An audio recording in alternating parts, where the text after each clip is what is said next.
છોટાઉદેપુર ખાતે ડેડિયાપાડા આપના ધારાસભ્ય ચૈતર વસાવાએ પ્રેસ કોન્ફરન્સ કરી છે।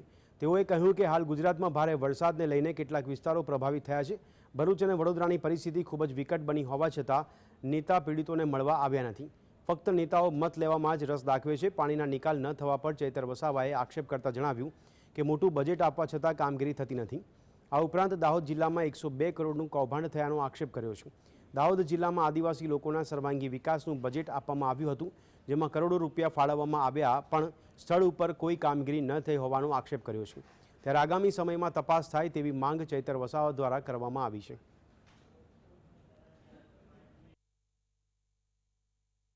ભરૂચમાં ગયા વર્ષે પણ ખૂબ મોટી પૂરની સ્થિતિ સર્જાઈ હતી અને આ વર્ષે પણ એ જ રીતે પૂરની સ્થિતિ સર્જાઈ ગયેલી છે અને કેડસામાં પાણી ભરાઈ ગયેલા છે।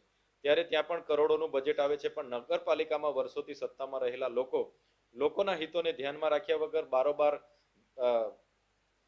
બજેટનું સગે વગે કરવાનું કામ કરે છે।